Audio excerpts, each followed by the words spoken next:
Thank you, Shrika. And also welcome from my side for this webinar, which might go and last for about 40 to 45 minutes. Even we don't step into every single detail that you are able to see within the next few slides. But also that leaves a little bit room for some further discussion then afterwards. Maybe just to give you a very, very short introduction about who we are and what we are doing. Our roots are simply that we are an engineering company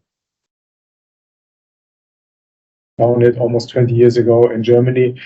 And today we are running different kind of offices and facilities, more or less on 3 continents beside of Europe, also in Asia, as well as also in the US. And just to understand maybe the title and also the key motivation of the company itself, it is somehow being shown here in this single slide.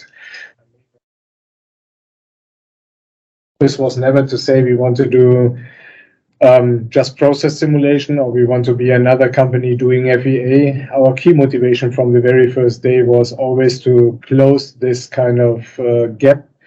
And we closed that gap right from the beginning by using Digimat to make sure that we have here the capabilities to take all those relevant information from the process simulation into the mechanics. And this is combined with the data preparation. Data preparation could be a simplification, it could be a repair, whatever you would like to do with this as the initial step. In the beginning, it was much more a repair option. Today, it is more a simplification option to get rid of whatever logos, data stamps, and stuff like this, but also to make sure that you have a smooth and nice conversion from one CAD environment into another one. Then, as I said, to do the process simulation, beside of taking care of everything which is related to injection molding, we do similar things also for thermoforming, blow molding, or also for additive manufacturing.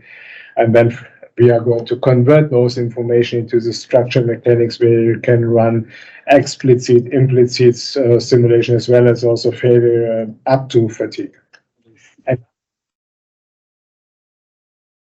To optimize your application, your process one by one manually, or you can also link those to some automation applications, as we do this here with a tool which is called SmartTo, and you can start with the optimization regarding processes, but also going up to some geometrical optimizations such as sizing, shape optimization, or even topology optimization.